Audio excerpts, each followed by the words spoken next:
আপনারা অনেকেই তামাক ক্ষেত সম্পর্কে জানতে চেয়েছেন। আসলে তামাক ক্ষেত অনেক পরিশ্রমিক একটা ফসল। তামাকের জমিন প্রথমে 2-3 চাষ করে নিতে হয়, তারপরে মাটিগুলো ঝুরঝুরা করতে হয়, শুকাতে হয়, এরপরে আবার চাষ করে নিয়ে জৈব সার দিয়ে এই যে তামাকের ক্ষেত প্রসেস করে তৈরি করতে হয়, প্রসেসিং করতে হয়। এরপরে আপনার তামাকের যে পুলি আছে সেগুলা একটা একটা করে আপনার চতুর্দিকে এক হাতে এক হাত করে একটু পর করে তামাক গাছ গাড়তে হয়। এরপরে তামাক ক্ষেতের মাঝখানে ফাঁকা থাকে, আর ওই যে দেখা যাচ্ছে ওটা হচ্ছে তামাকের আমরা বীজ বলে থাকি, আমরা গ্রামের ভাষায় পুলি বলে থাকি, পুলি বা তামাকের। এরপরেই কত অপরূপ সৌন্দর্যের লীলাভূমি বাংলাদেশের এই নদীমাতৃক দেশ। দেখুন, আলু চাষ করছিল, আলু চাষের মাঝখানে কত সুন্দর সবজি, যেটাকে আমরা কুমড়া শাক বা মিষ্টি লাউ বলে থাকি। কুমড়া শাক হিসাবে এর পাতাটাকে খাওয়া হয়, আর এর ফল যেটা ধরে আবার সেই তামাক ক্ষেত। দেখুন, আপনাদেরকে দেখাতে চেয়েছিলাম এই তামাক ক্ষেত যত্ন করার জন্য বা এই তামাক ক্ষেত পরিচর্যা করার জন্য কতটুকু পরিশ্রম এর পিছনে দিতে হয়।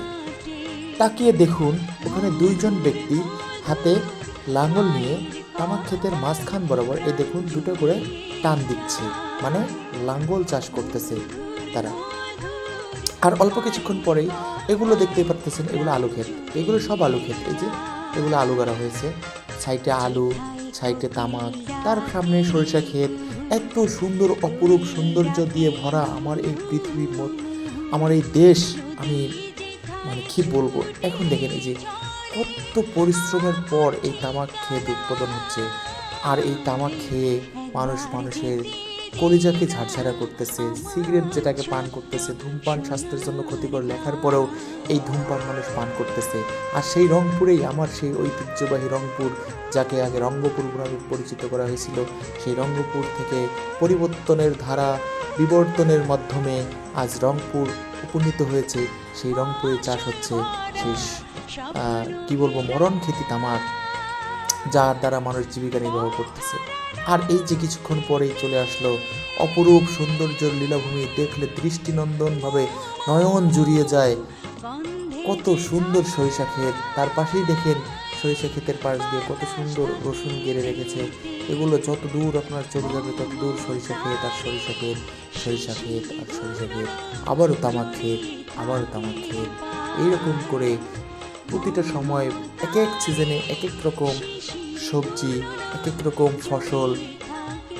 আর সামান্য একটু দূরের দিকে দৃষ্টি দিলেই আপনারা দেখতে পারবেন, আমি একটু জুম করে দেখানোর চেষ্টা করলাম, এই যে পেঁপে ক্ষেত, একটা পেঁপে বাগান, কত সুন্দর একটা পেঁপে বাগান সামনেই দিকে রেখেছে। এই পেঁপে অনেক সুস্বাদু একটি সবজি এবং ফল হিসেবে আমরা গণ্য করে থাকি।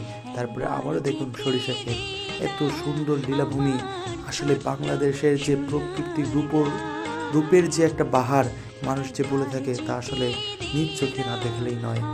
আমি এই মাটিতেই জন্মগ্রহণ করেছি, এই মাটি থেকেই আমার বেড়ে ওঠা, কিন্তু বিগত 8-9 বছর আমি ঢাকা শহরে থাকার কারণে এই মাটির সঙ্গে সম্পর্ক যেন আমার আস্তে আস্তে দূরে সরে যাচ্ছে। তাই যখনই আমি আমার গ্রামের বাসায় আসি, তখনই আমি সময় পেলেই আমার এই মাটির ঘ্রাণ নেওয়ার জন্য আমি এই ফসলের মাঠে ছুটে যাই। আর আমার জন্য সবাই দোয়া করবেন, আমি যেন কন্টিনিউ আপনাদের